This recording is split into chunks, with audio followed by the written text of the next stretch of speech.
Media को गोदी media नहीं बनाया, सब संस्थाओं को गोदी बना दिया। सरकारें बदल गई, प्रधानमंत्री बदल गए और गोदी मीडिया भी शिफ्ट कर गया। जुडिशरी के अलावा इन्होंने सबको अपनी गोदी में बैठा दिया। लोकतंत्र खतरे में है। भी विपक्षी दलों को एकजुट होकर मोदी जी का सामना करना होगा। कौन सा मजाक हो रहा है हिंदुस्तान में? ये संविधान का मजाक हो रहा है। ये किस किस्म के कानून हैं? तो मन की बात बताना चाहता हूँ वो ये है कि जनता इनको पसंद नहीं करती। 2024 में मोदी जी को हरा कर रहेंगे।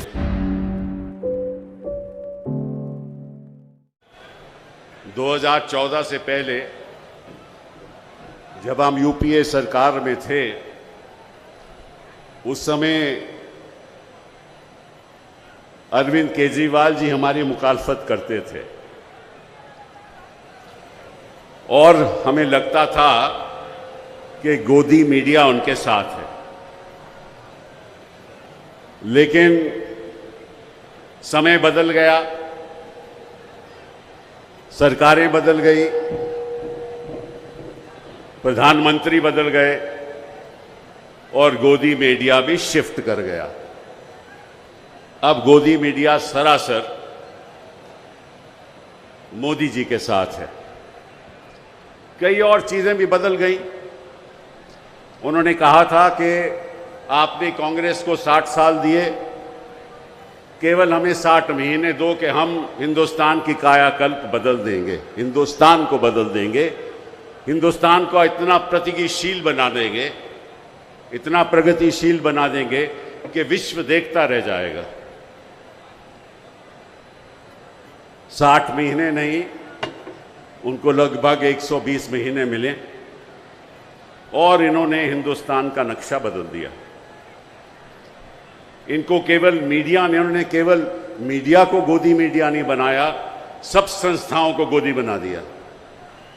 चाहे वो इलेक्शन कमीशन हो, चाहे वो ईडी हो, चाहे वो सीबीआई हो, चाहे कोई भी संस्था हो, जुडिशरी के अलावा इन्होंने सबको अपनी गोदी में बैठा दिया। उसका नतीजा क्या हुआ कि लोकतंत्र खतरे में है, भाईचारा खतरे में है और जो इनकी मन मर्जी होती है वो ये करते हैं।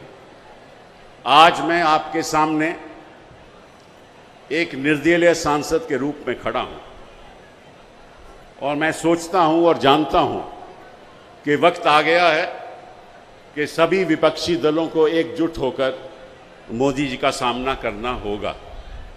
जिस तरह से मोदी जी शासन चला रहे हैं, मुझे नहीं लगता कि कोई भी सरकार बच पाएगी। आपको याद होगा कि हमेशा मोदी जी मंच पे कहते हैं कि मुझे एक डबल इंजन सरकार चाहिए। अब डबल इंजन सरकार का मतलब क्या है? उसका मतलब यह है कि हर प्रदेश में मेरी सरकार होनी चाहिए, केंद्र में मेरी सरकार हो, हर प्रदेश में मेरी सरकार हो, तभी तो डबल इंजन सरकार होगी। इसका मतलब लक्ष्य क्या है? लक्ष्य क्या है कि सारी ऑपोजिशन को खत्म करना, सारे प्रदेशों को अपने कब्जे में ले लेना, यही है लक्ष्य। लेकिन डबल इंजन सरकार बनेगी नहीं। मैं आपको आज एक बात बताना चाहता हूं कि ये सरकार डबल इंजन सरकार कभी हो ही नहीं सकती। केवल ये डबल बैरल सरकार है। डबल बैरल क्यों? कि एक बैरल तो ईडी और दूसरा बैरल सीबीआई।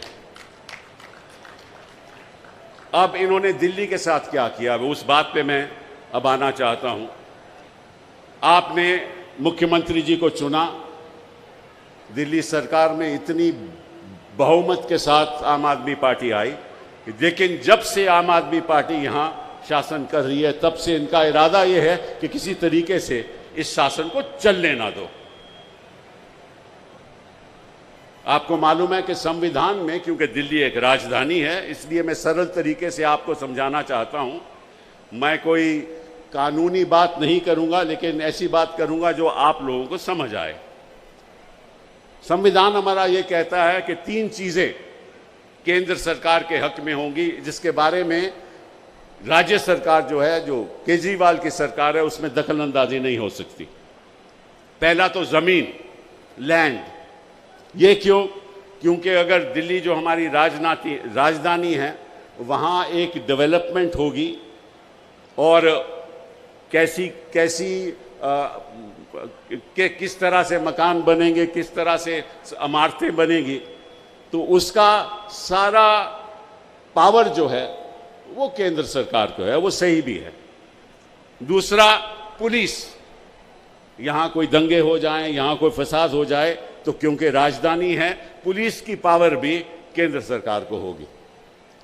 और तीसरा, पब्लिक ऑर्डर, जिसको हम कहते हैं सार्वजनिक व्यवस्था। जहाँ तक पब्लिक ऑर्डर का भी सवाल है, वो भी पावर केंद्र सरकार को होगी। इसके अलावा कोई पावर केंद्र सरकार को नहीं होगी।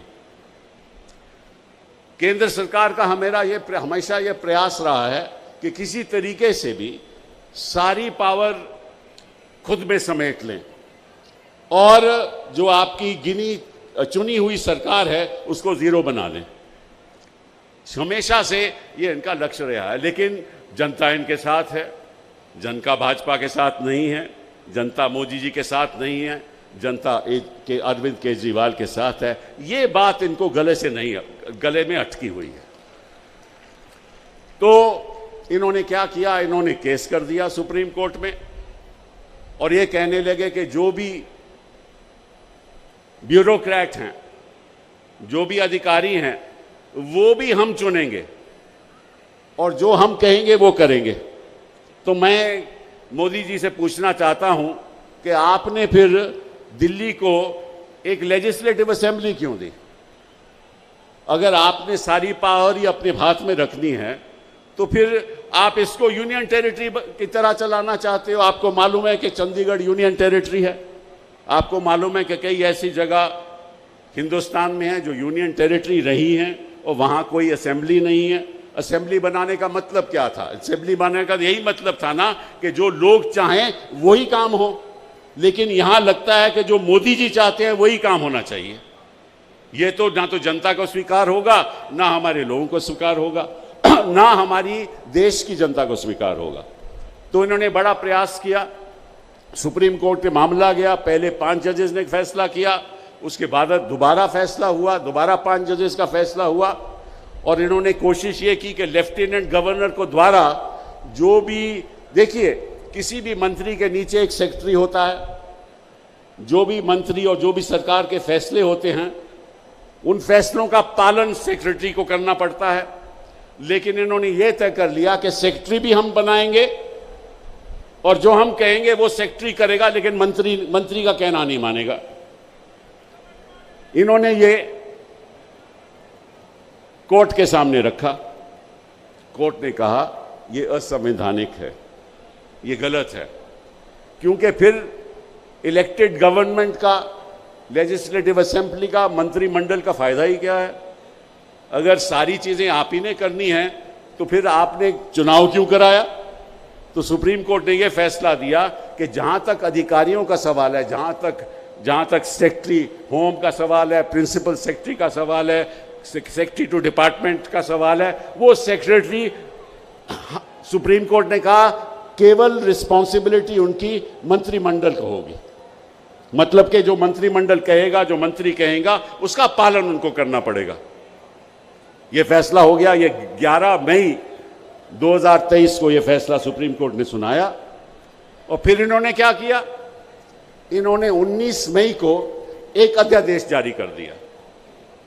उस अध्यादेश के अंतर्गत इन्होंने कहा कि चाहे जो सुप्रीम कोर्ट ने कहा हो, जो सुप्रीम को कहा हो, हम जो national capital territory of Delhi का जो एक्ट है 1991 का, उसमें संशोधन करते हैं और उसके अंतर्गत हम एक कमेटी का गठन बनाते हैं। एक कमेटी में कौन होगा? एक तो मुख्यमंत्री जी चेयरमैन होंगे, उसके साथ प्रिंसिपल सेक्रेटरी होम होंगे और उसके साथ चीफ सेक्रेटरी होंगे। और साथ में कानून में यह कह दिया कि जो फैसले होंगे अगर आम सहमति से नहीं होते तो मेजॉरिटी से फैसले होंगे और अगर मेजॉरिटी से फैसले होंगे तो 2 तो वहां ब्यूरोक्रेट हैं एक प्रिंसिपल होम सेक्रेटरी और एक चीफ सेक्रेटरी। वो किसके ब्यूरोक्रेट हैं? वो केंद्र सरकार के ब्यूरोक्रेट हैं। तो इसका मतलब क्या हुआ कि दो लोग जो इस कमेटी में शामिल हैं, उनका फैसला चुनी हुई सरकार के खिलाफ भी हो सकता है। मतलब कि आप मुख्यमंत्री जी की तौहीन कर रहे हो। अगर मुख्यमंत्री जी का फैसला नहीं चलने वाला, तो फिर इसका मतलब ये हुआ कि ब्यूरोक्रेसी ही दिल्ली चलाएगी। इसका मतलब जो मुख्यमंत्री जी कहेंगे उसकी बात नहीं मानी जाएगी, और अगर बात नहीं मानी जाएगी और अवैध हो कुछ, तो उसके बाद जो लेफ्टिनेंट गवर्नर है वो अपने तौर पे खुद फैसला करेगा। तो पावर सारी लेफ्टिनेंट गवर्नर को दे दी। अगर आम सहमति नहीं हो तो मंत्रिमंडल को जीरो कर दिया, चीफ मिनिस्टर को जीरो कर दिया, पावर ब्यूरोक्रेट्स को दे दी और फैसला केंद्र सरकार करेगी। तो फिर आपने काहे को असेंबली बनाई, काहे को आपने चुनाव दिया, काहे को आपने मंत्रिमंडल बनाया? ये कौन सा मजाक हो रहा है हिंदुस्तान में? ये संविधान का मजाक हो रहा है? ये किस किस्म के कानून हैं? और आपको मालूम है कि सुप्रीम कोर्ट ने कई फैसलों ने कहा है कि आप सुप्रीम कोर्ट का फैसला अध्यादेश द्वारा, कानून द्वारा रद्द नहीं कर सकते। वो उनके हक में नहीं है। ये फैसला सुप्रीम कोर्ट ये रद्द नहीं कर सकते। तो मुझे मालूम है कि आप सरकार ने सुप्रीम कोर्ट में याचिका भी दायर की है कि इस अध्यादेश को रद्द करना चाहिए, जो असंवैधानिक है।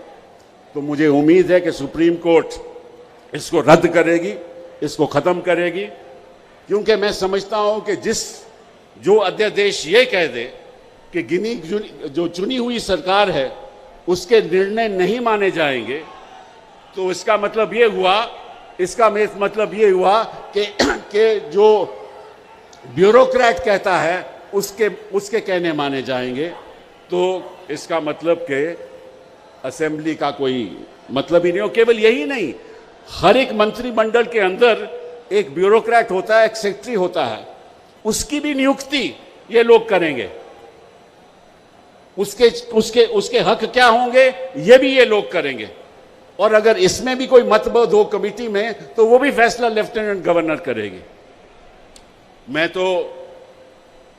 आज मैं यहां आया हूं, इसलिए आया हूं कि मैं समझता हूं कि जब भी संविधान पे आक्रमण होता है तो हम लोगों को इकट्ठा होकर खड़ा होना चाहिए।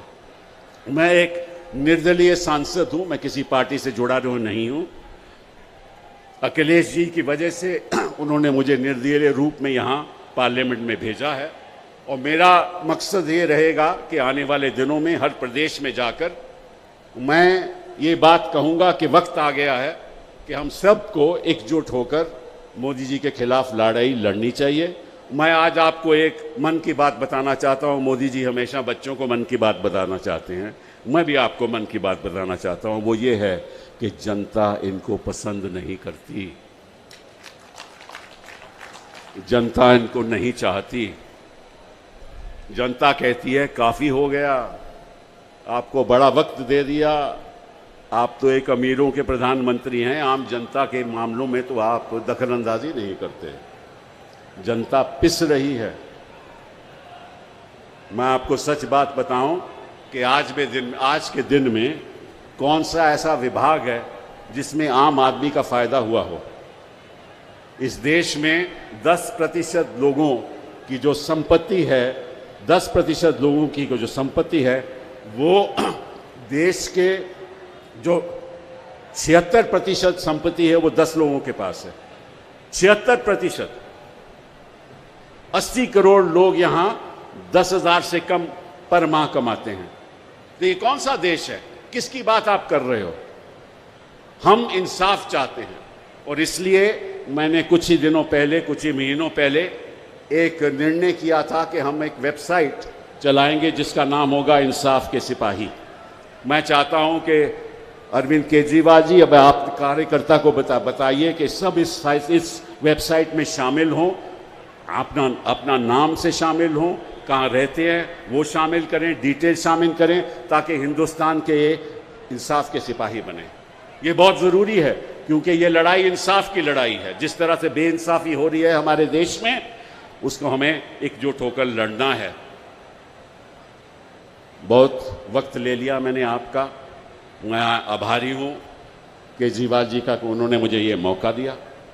मैं चाहता था कि आपके सामने आकर मैं ये तो बता दूं कि आप लोग, हम लोग, सारे विपक्ष के लोग इकट्ठा होकर एक मंच 2024 में मोदी जी को हरा कर रहेंगे। बहुत बहुत धन्यवाद, शुक्रिया। खबरों में बने रहने के लिए फोरम 4 को सब्सक्राइब करें और नोटिफिकेशन पाने के लिए बेल आइकन दबाएं।